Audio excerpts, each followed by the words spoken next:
Boys, another podcast. Boys. MG, no, I don't know if anyone can see this, but MG looks very, very cozy.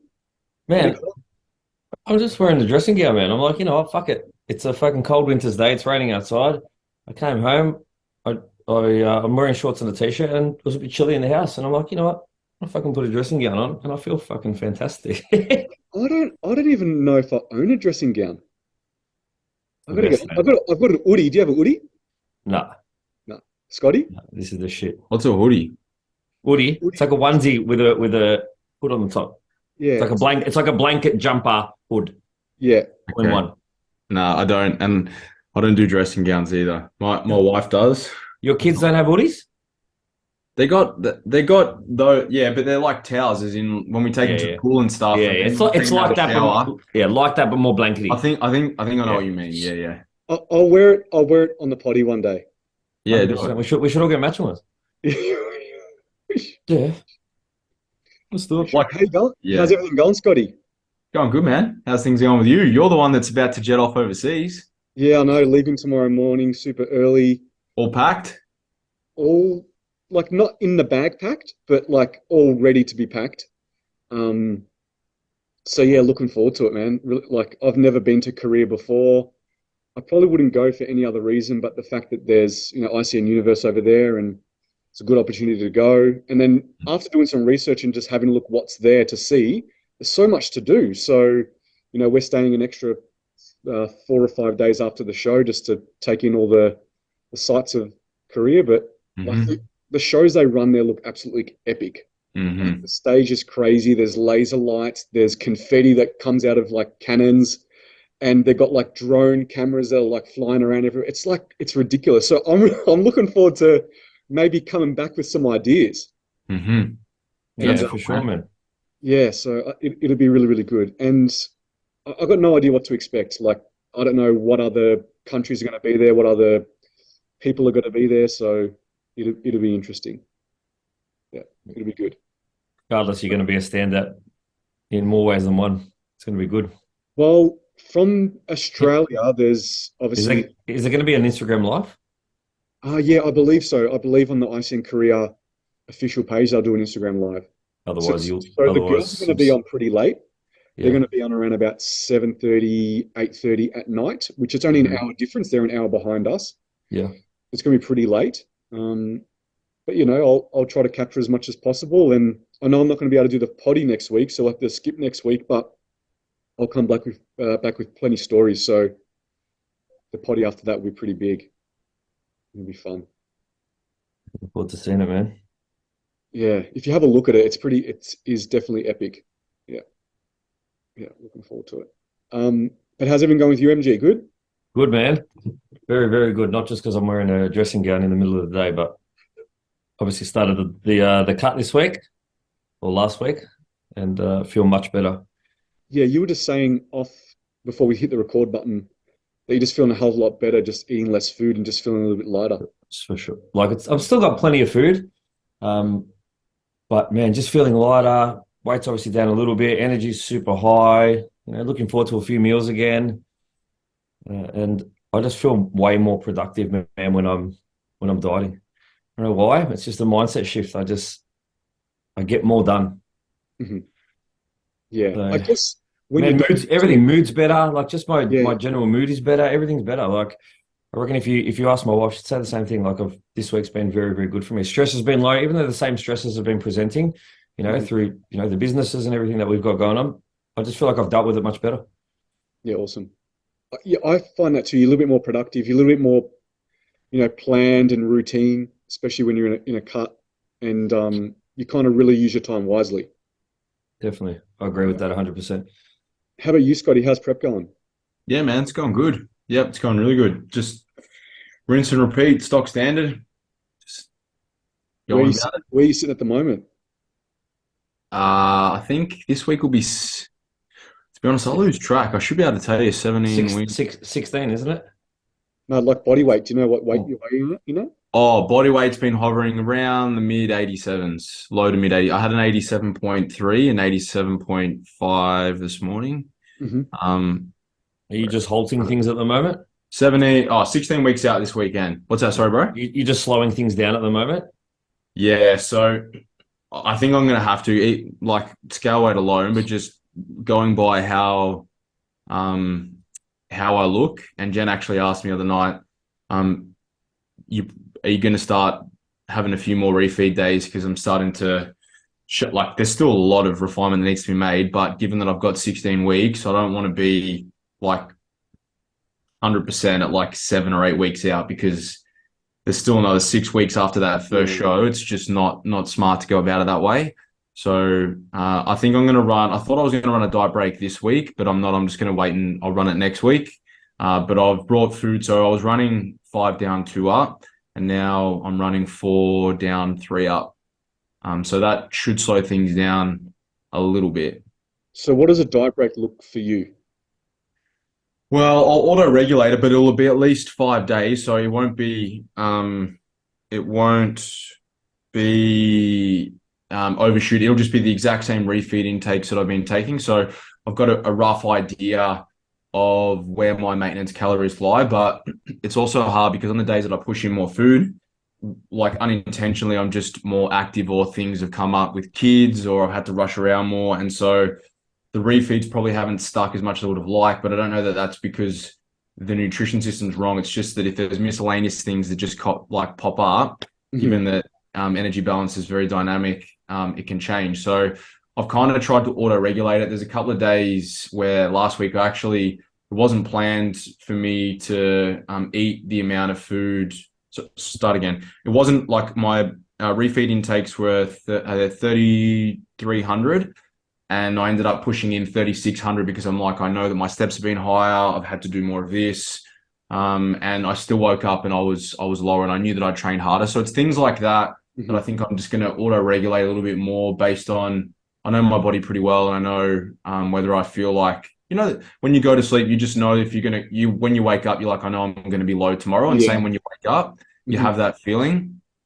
And my hydration's pretty on point. So I know that if I've been able to actually top up muscle glycogen stores, and if I haven't, then I'll factor that in a little bit more. So there's a little bit more auto regulation, and that's probably one of the benefits of, I guess, looking after my own shop, so to speak, because I know my body pretty well, and I'm just being a bit more sensible on that front rather than just trying to grind. Because there's a part of me that wants to just put my foot on the accelerator and just like, because it's like you start to see some new lines and some new detail, and you just want to unleash, but there's also an element of just being sensible and objective of knowing that there's a time and a place, and that time will come. So are you just tracking steps? Are you doing any additional structured cardio?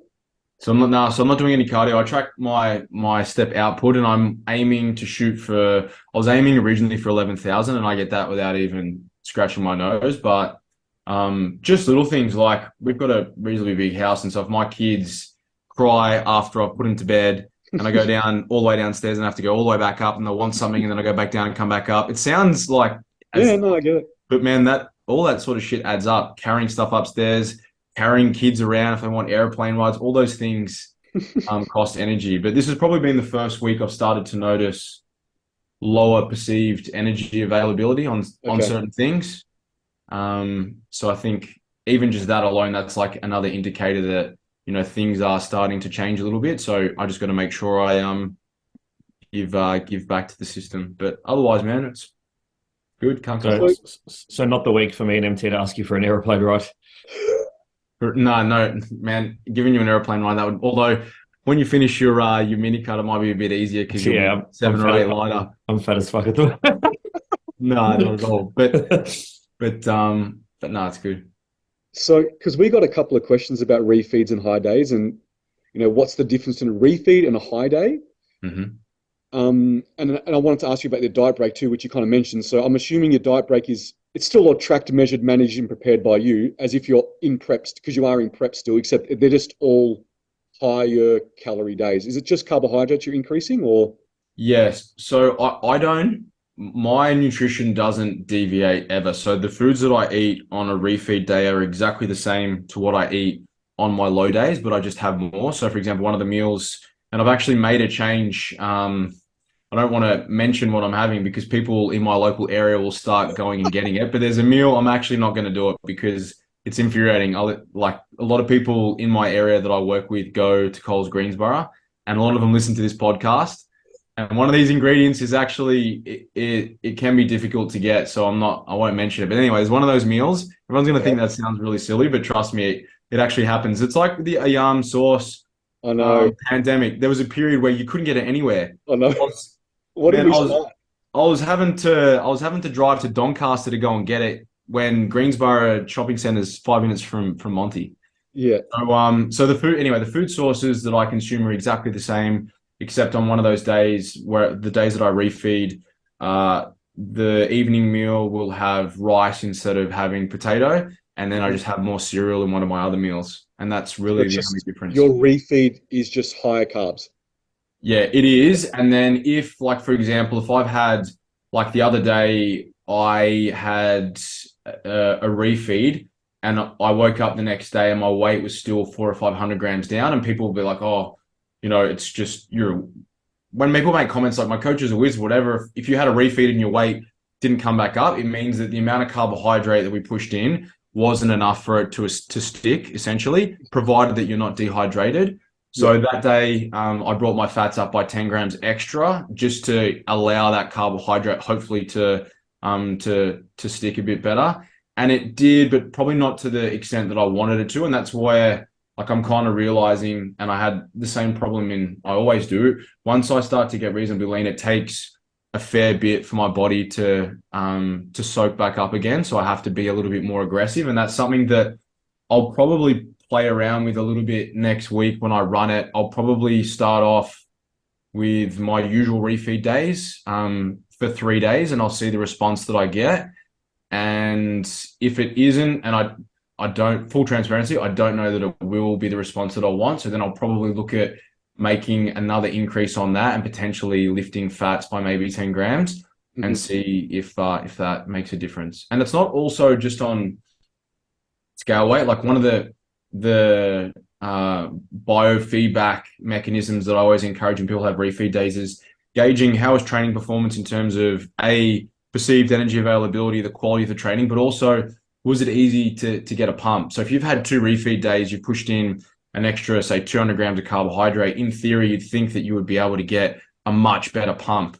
And again, that was one of the notes that I made to myself the other day, was that I didn't get the pump that I would have liked. Like, it wasn't bad, but it wasn't what it should be or what I would expect. So they're things that you need to go off, not just what you see on the scale weight.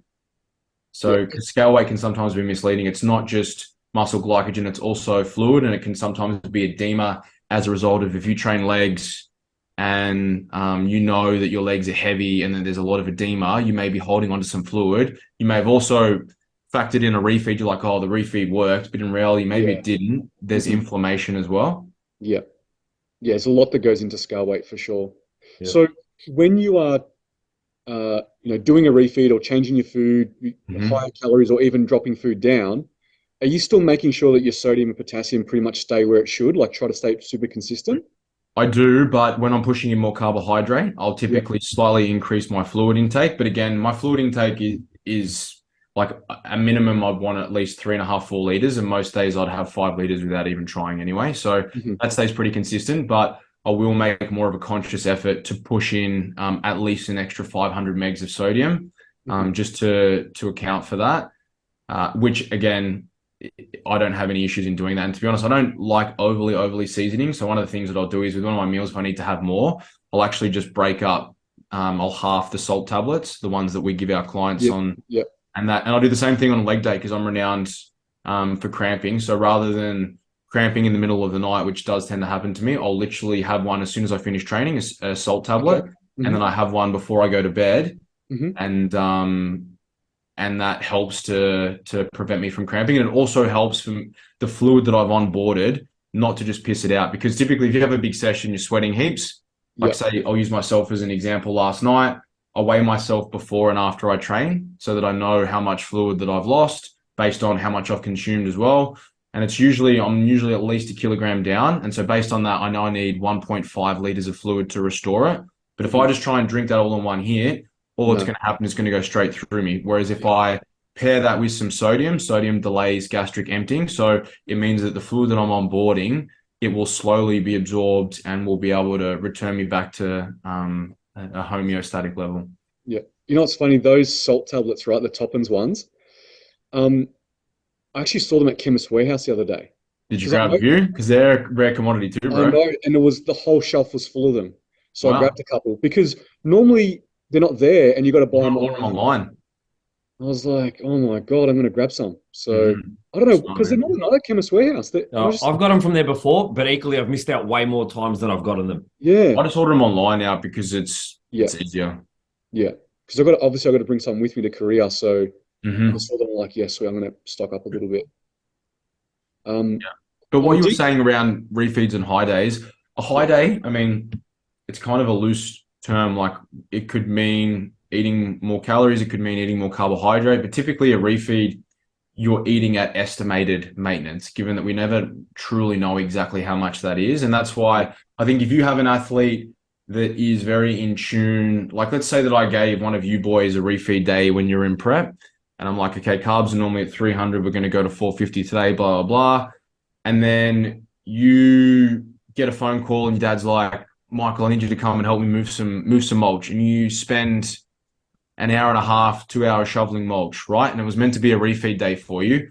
You know that you will have expended at least 500-600 calories doing that. So then it would make sense for you to auto regulate that without having to seek permission. Because if you don't, then it wasn't a refeed day because your expenditure is greater for that day. So it was probably just a normal day. So they're yeah, things that you need to be honest and in tune with, but equally, you got to be realistic. If it's like, oh, I did an extra 2,000 steps today, so I could probably eat a bit more, when in reality, you probably only burnt like 50 calories in doing that. yeah, yeah, So again, you need to know your athlete and know who, I guess, would have the freedom or you would feel confident in them making an honest decision on that front. And then regarding a diet break is just an extended period of maintenance eating. So, yeah, you could call a 3 day refeed a diet break, I guess. yeah, And people used to think, there's a lot of benefit from you got to have your refeeds back to back. And at the end of the day, I think there's probably enough literature now that people know that going to maintenance doesn't give you any sort of superpowers. It yeah, attenuates obviously any of the psychological duress that comes with dieting, but it is also good to get some feedback on topping up muscle glycogen stores, and also as you get leaner, reducing the amount of time that you spend in a deficit. And equally, I think as prep goes on, it's important to have them in regularly if you're in a position that you can afford to do so based on the required rate of loss, because what you need at 16 weeks out to achieve complete saturation of muscle glycogen versus what you need at 4 weeks out are going to be very, very different. So yeah. if you're not refeeding regularly and almost trialing that approach, then that can be problematic at the back end. And equally, that's why it's important that you want to diet a little bit harder at the start while you can. And I mean, I've had a lot of people ask me why even when I did that story thing the other day, do you reckon you're maybe too lean too early? And I was like, well, not really, because I can slow things down if I want to. But equally, if you have that luxury where you can constantly check in on things, how they're going, and you can assess the look that you want to present, then it takes the whole peak week scenario out of it. It's not really risky. You have a precise a plan that you're going to implement, and it just takes any of the guesswork out of it. It's a lot more of an informed, educated decision or approach that you're taking. Yeah. Because when we're refeeding or and going to maintenance, that's a day of fat loss not happening, right? So Correct.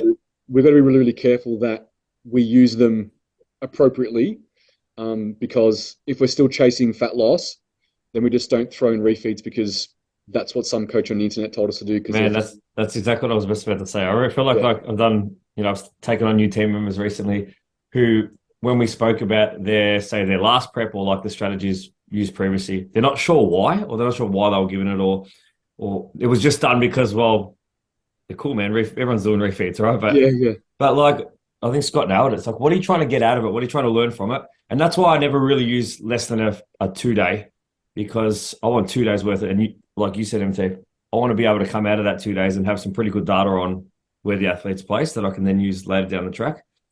But I think it's something we're seeing commonly is a lot of coaches potentially utilizing it, but they're not sure why they're utilizing it. Mm-hmm. What about one thing we see all the time? I know we haven't even really got into questions yet, and I'm not a fan of this. I still see the dirty refeeds out there. Yeah, like a cheat day or Yeah, and I fucking hate them. yeah. What are your thoughts? It's Well, too messy. It's too messy. In my opinion, there's no way to be able to fully know what you're intaking. well, that's the thing too. It's like, well, is it tracked? Most likely not, right? So how do you really know? You've Yeah, got no data, right? You don't know what, how yeah, much food you put in, how many calories you put in. The reason why we're doing a refeed, well, one of the reasons why we do a refeed is because we can control it and we can see the outcome, for right? sure. And we get some data. But if you're saying do a dirty refeed, dirty cheat day, whatever that may be, how do we know Yeah, what they inputted? for sure. We've got The no risk, data. the risk is high, and if you're someone who has been on a reasonably low level of fat for in a prolonged period of time, which is pretty typical through a prep. Most of these style of like refeeds or cheat days, you're going to go from a reasonably low fat amount. Let's say you're a male consuming 55 grams of fat a day per prep, and you go and do one of these dirties. You take in 200 grams, right? 4 times the amount you've accumulated on any other day. The other thing that I think it's risky for, not just because of the lack of control you have, but you're someone who hasn't had something really palatable for 10, 12, 16, 20 weeks. Now you're going to go have this big greasy burger. I think it leads to problems down the track post comp. 100%. I think it sets you up for failure.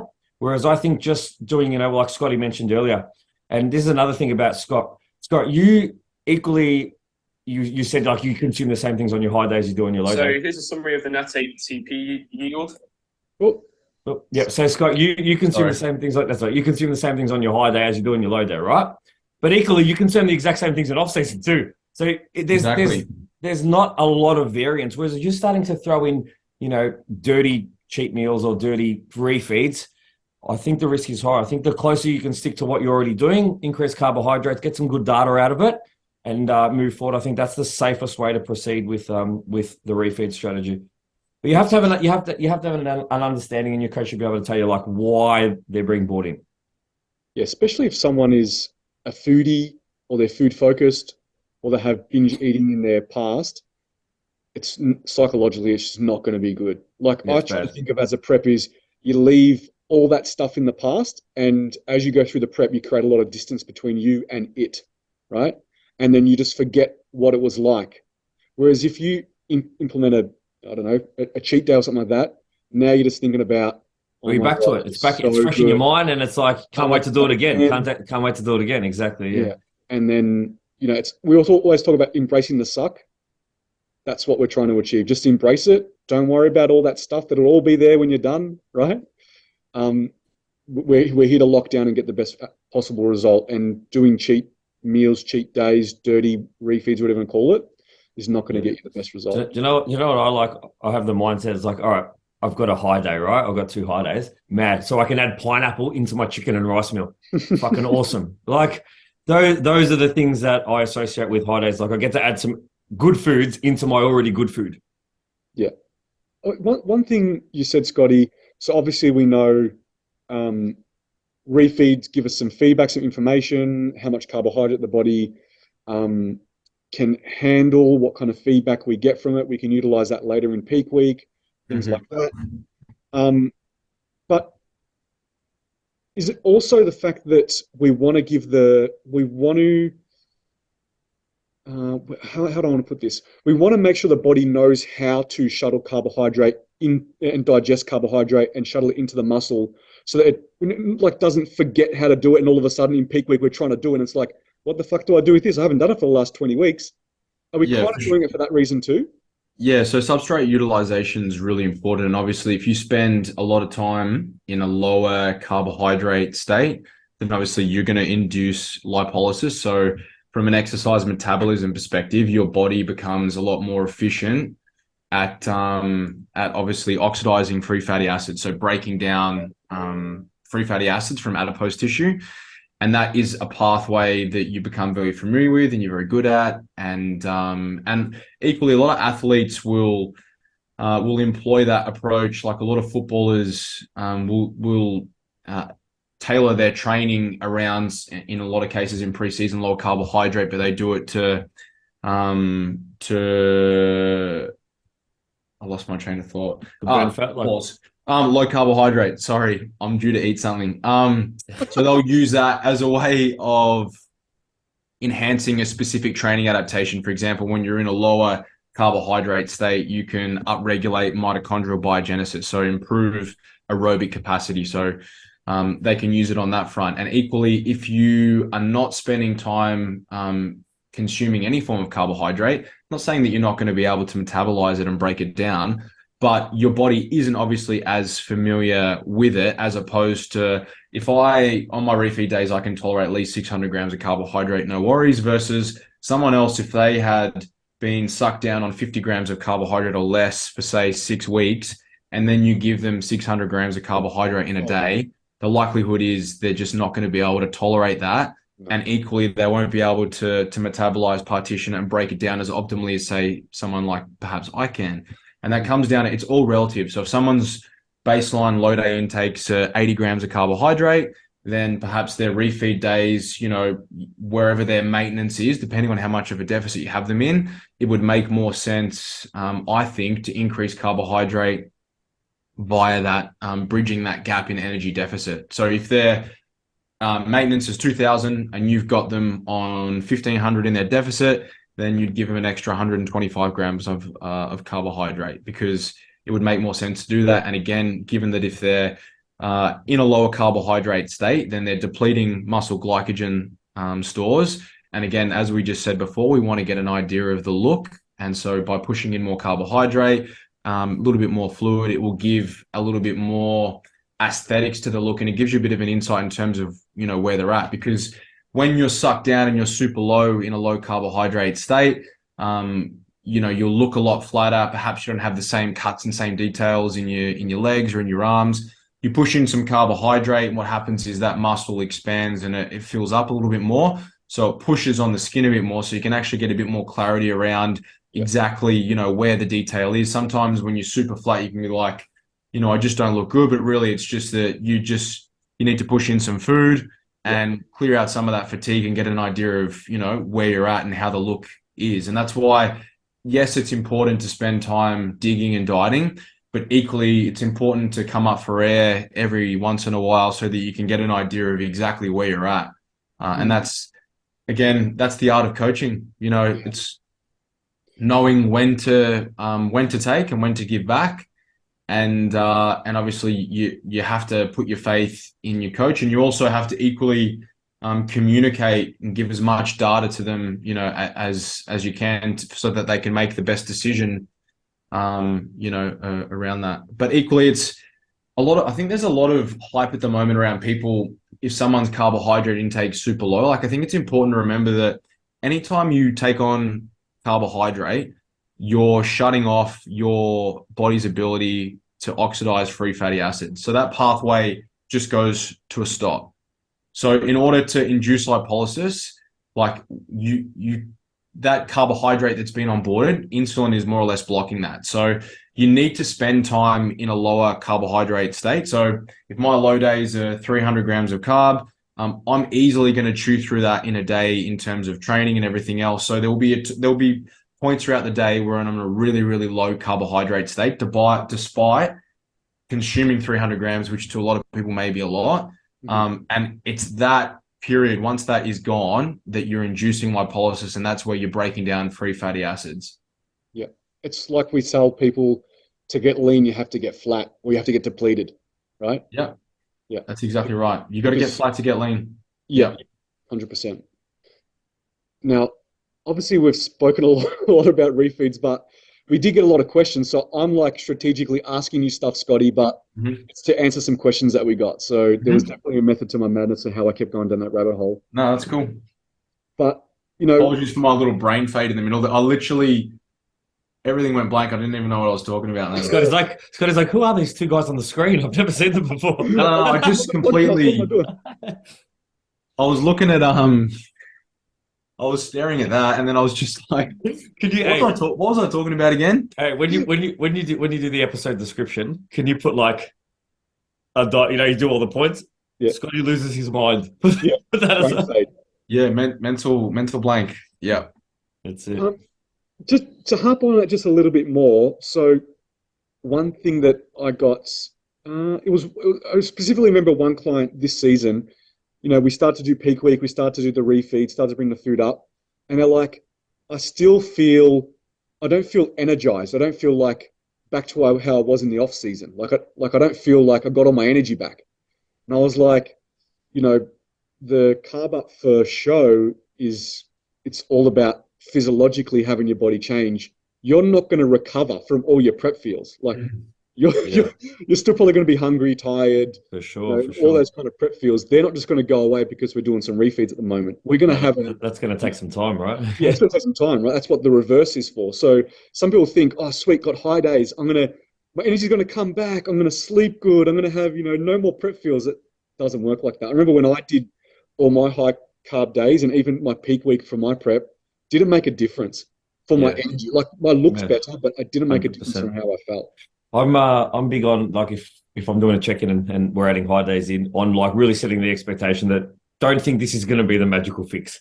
Yeah, yeah, yeah. The thing I like about that too is like it then doesn't make you as excited for the high days because you're not expecting it to do as much from a it's not to say that there won't be some improved performance and some improved energy, or at least, you know, the feeling of potentially a little bit more fullness post the meal and maybe not looking forward to the next meal as much. But as you said, it's only going to be putting fat mass on the body that's going to really reverse some of that, and that's going to take some time. Yeah, yeah, If you do it correctly. You can yeah, put fat mass on real quick. yeah, 100%, 100%. Um, so we got another question about how do you know if you're food focused and what to do to minimize that. So I kind of say when I try to explain food focus feels like there's hunger, and you know what hunger feels like, and then there's I'm not hungry, I just ate, right? But I'm looking at other people eat and looking at their food. I'm going on Instagram and like saving all the restaurants that I'm going to eat at.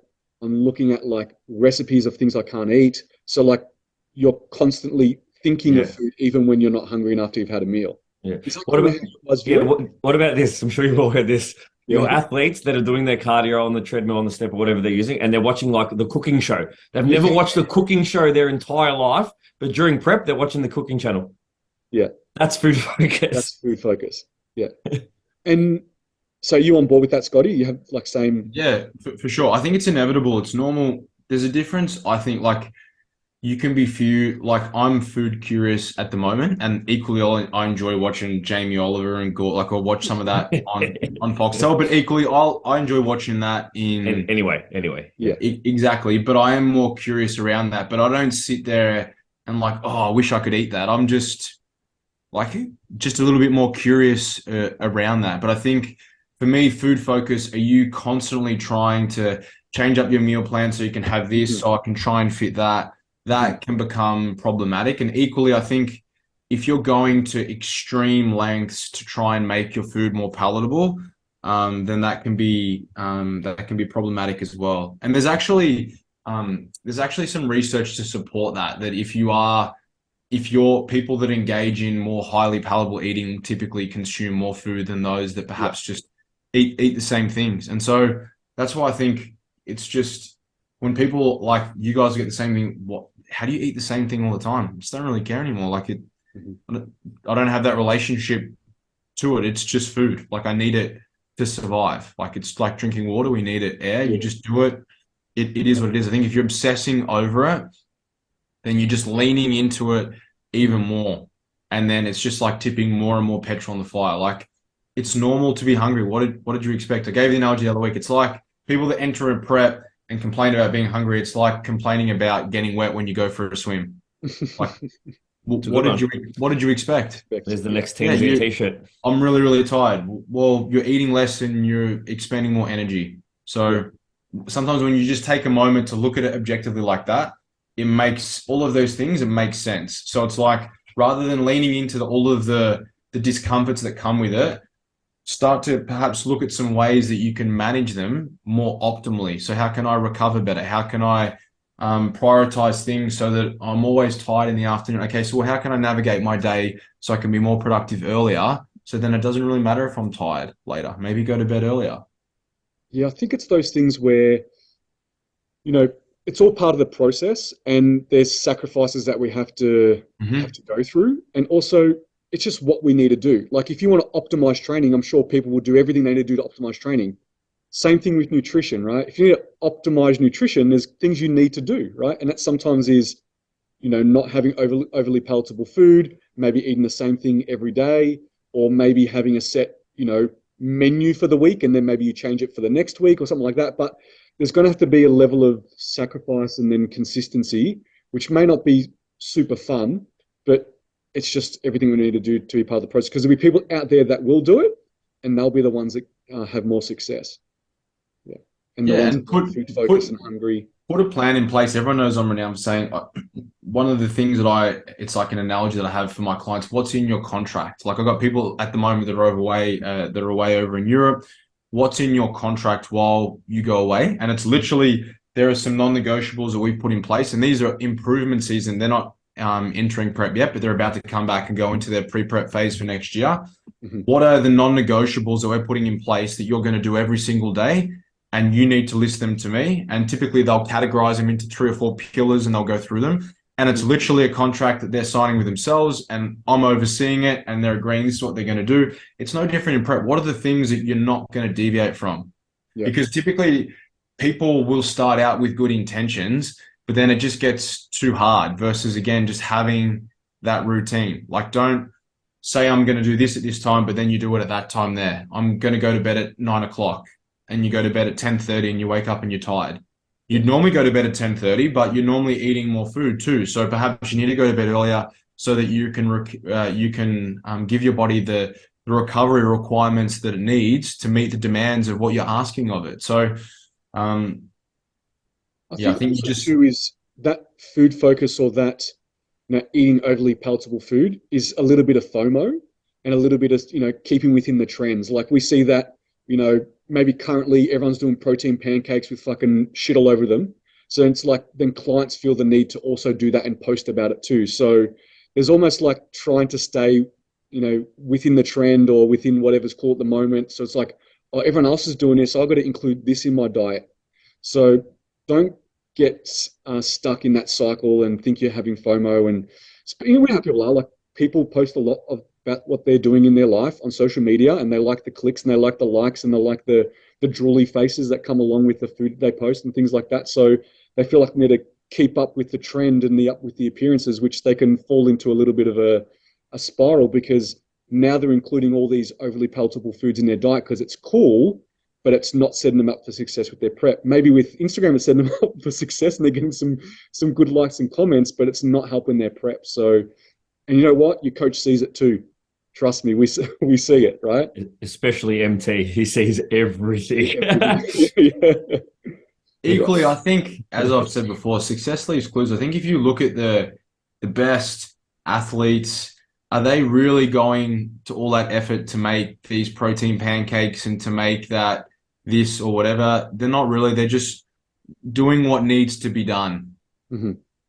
And like something that I notice as well with a lot of my athletes who are in prep, you can tell the ones, and I can relate because I'm exactly the same, where they're not phased when they have their questionnaire. They're the ones that give 3 or 4 responses, monosyllable answers, because they're not phased by any of the recall that's coming at it. They're focused on the process and just getting better every single day. And I think that's what you have to decide. If you want to do it and you're not really wholeheartedly in it, then just don't it requires so much sacrifice. I could not fathom why anyone would want to go through a contest prep if you were not going to be like 110% all in across all facets of it. Because if you can't, in my opinion, I don't think it's worth the sacrifice, like what you have to give up for it. Yeah. Whereas if you do, then the process and everything that comes with it, for me, it's worth its weight in gold. And you guys will attest to the same thing. But if you're 70, 80% about it, then in my opinion, I just don't really think you should do it. Yeah, because as we've said, and we've seen that with some clients, is they'll push that only 70% in the gym. They'll push that only 70% with their steps. They'll push that only 70% with their diet. And what do they get? They get 70% of the result, right? Yeah. Or they're just not honest. Like, oh, Yeah, they're not I honest. train hard. I train to one in reserve. It's like, well, I know what training really, really hard looks like and feels like. And it's like, maybe you think you do, but maybe you need to come and train with this person here.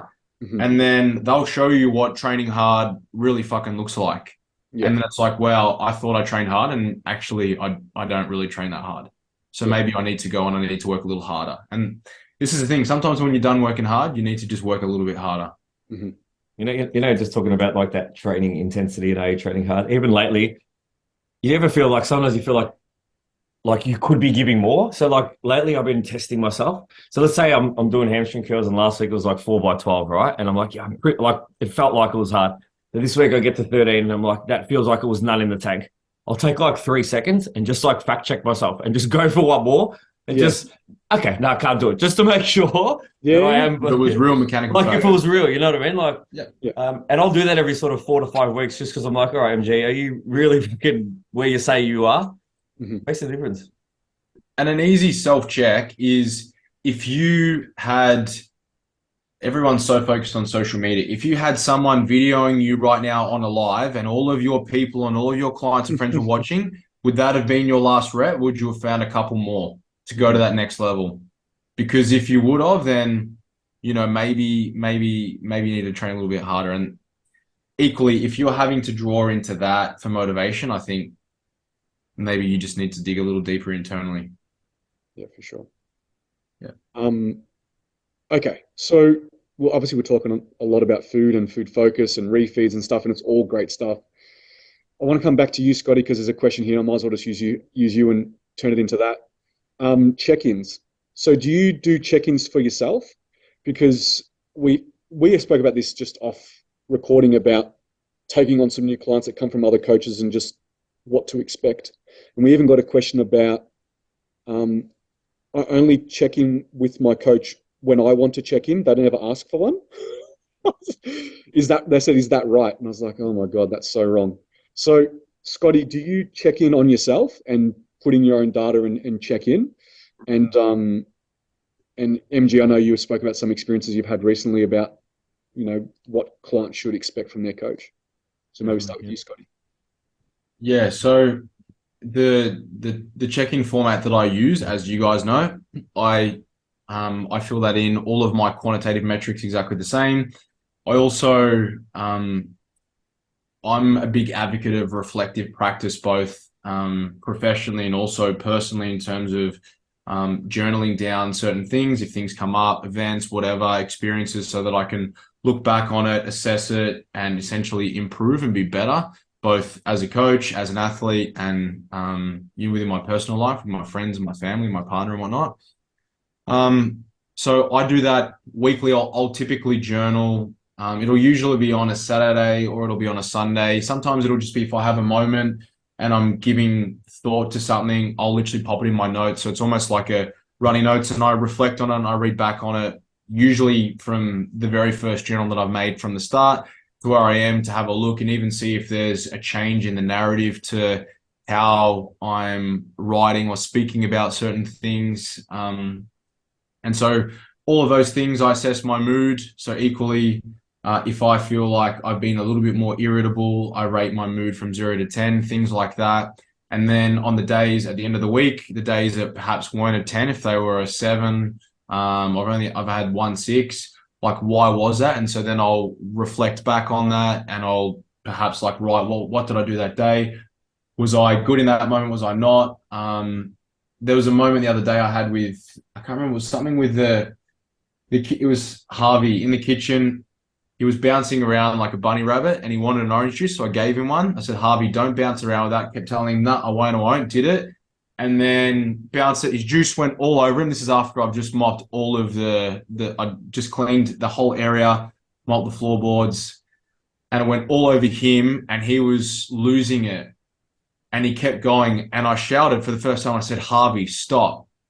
And then I was like, that's the first time that I've raised my voice, but I had to. And I was like, the reason that you're upset and I'm upset is because I was telling you not to do something and you didn't listen. Do you understand? And I was calm in that whatever afterwards. But it was something that I had reflected on. I was like, in that moment, did I probably need to? And I actually asked Jem, would you have done that? And she was like, I shouted at Harvey the other day because he didn't do this or whatever. And I'm like, well, that probably makes me feel a little bit better. Sometimes you have those moments, but equally, like you have to be, well, for me, you have to be honest to check yourself. Like, were you the best version of yourself in that moment? And if you weren't, okay, the next time that happens, you need to be more mindful of it. And it could be something as simple as, whatever, like someone drops a weight, or when I come in, I'm very OCD about the way my gym's set up. If one of my staff or someone's left the dumbbells in the wrong spot or the plates are wrong around, rather than if it's irritating me, like just go and do it, and then maybe come back to it in an hour. And if you're not irritated by it, then maybe you don't need to arise it. So I think you just have to be honest with yourself. And I think journaling is one of the best ways to be able to get what you're feeling and perhaps what you're experiencing out either on paper or in the iPad, whatever, and then reflect on it, because that's how you improve and that's how you get better. I think when like going into prep, you should set expectation with yourself. Be like, I've got to check myself. Like I'm going to be irritable. I'm going to be a little bit short-tempered. So I need to really like check myself. And it's, if you know that going in, when you feel like you're going to do it, you're like, okay, I remember saying I'm going to feel like this. I just give myself a sec. Like, I think, you know what Scotty said before, success leads, because I think the best athletes do that, man. Like really are able to objectively look at a situation and be like, oh, yeah, maybe I was just a bit short there, or maybe knowing that, you know, I've been in prep for a period of time.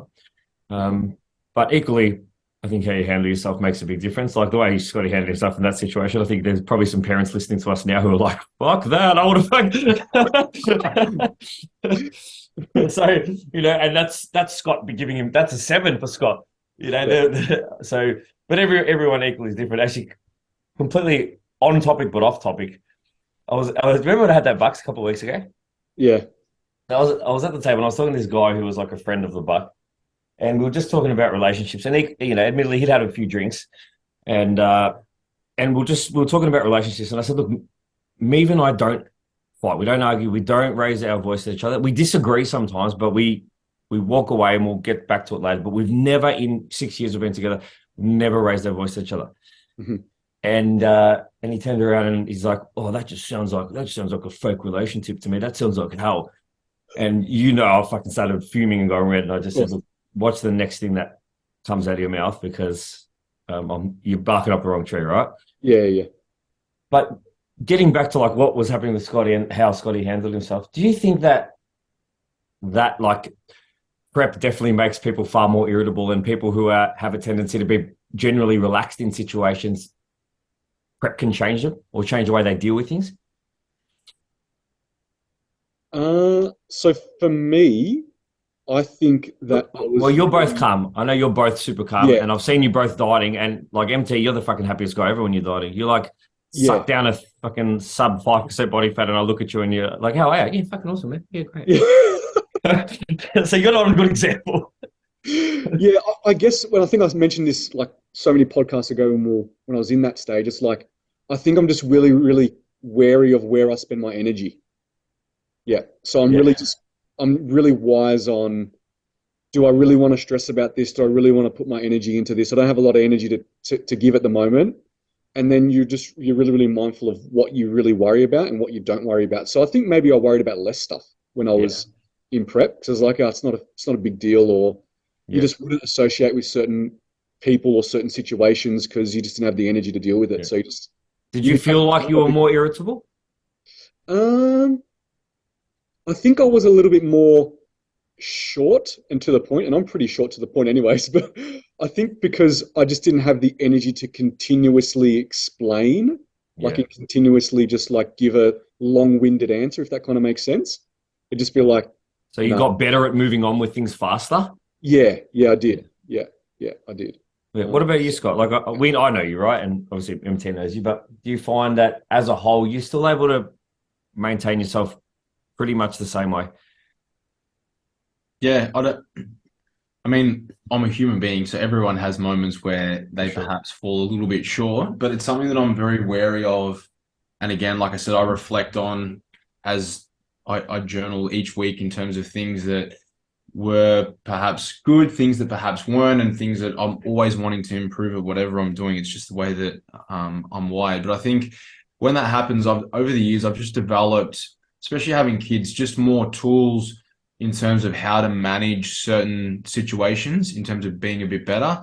I think that just comes with maturity and being older as well. So things that once upon a time would have really bothered me, perhaps, don't as much anymore because I'm like, in context, is it really that much of a big deal? And is me stressing over that, like say, for example, I'm very, very OCD about, like, I love my house neat, all my stuff's perfect, it's the way that it is. Now, there's nothing like having two little terrors that just completely turn that upside down. But you have to be realistic. So it's normal. I know when I come home, if I'm checking out with Jenny, where if she's had a rush morning, she's not wired the same as me, where if I'm going to leave or when I go to, everything's going to be perfect the way I left it. And that's just how she goes about it. So rather than me getting upset or complaining about it, which once upon a time I definitely would have done, I'm like, it's just quicker and easier. I'll just do it.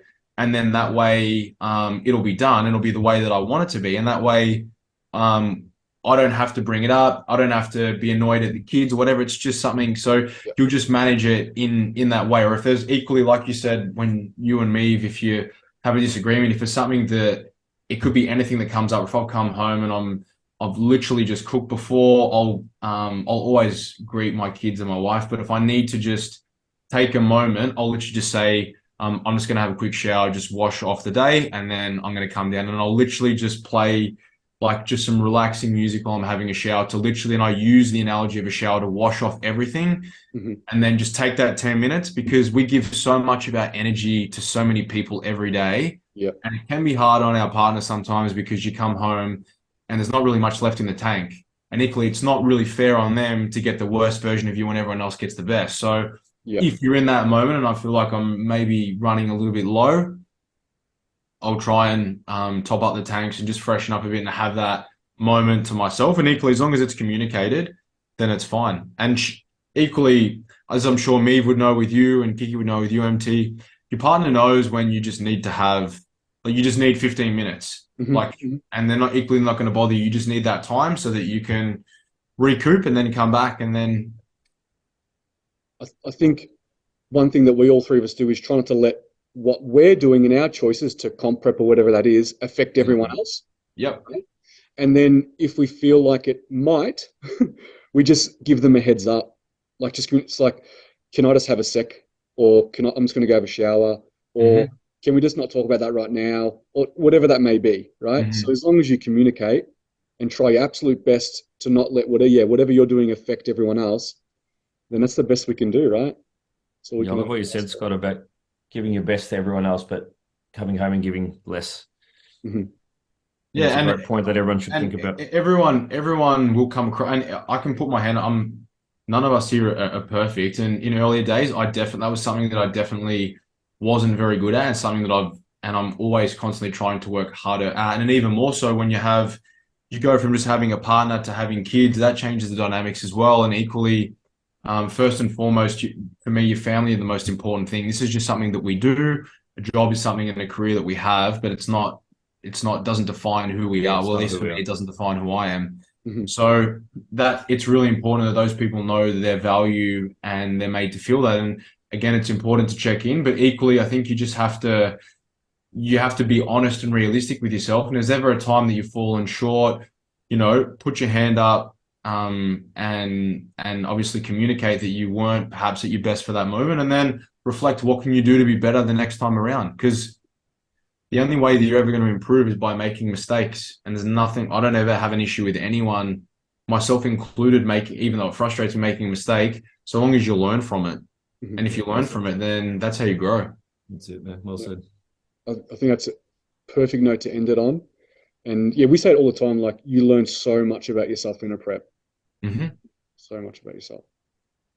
All right, boys. We'll wrap it up there because I know you got to go, Scotty. And we won't have a potty next week, everyone, but we'll have it the week after, and we'll have some stories to tell. Yeah.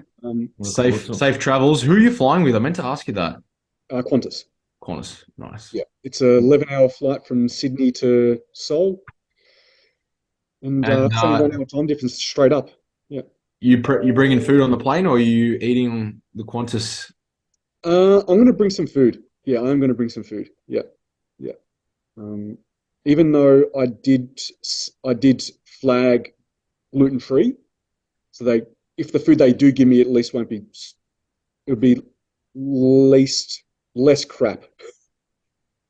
Yeah, you'll get some gluten-free bread. You'll get some fruit. Yeah, because they might give me like a fruit salad and stuff. You know what I mean? So, Yeah, and you normally get a yogurt. and you get a yogurt and stuff, which is Yeah, fine. It's that's just what be they'll the give you. cooked food will be no good. Yeah. Mhm. Well, Okay. have safe travels. Enjoy your aeroplane ride. I'll be hitting Scotty up for my aeroplane ride.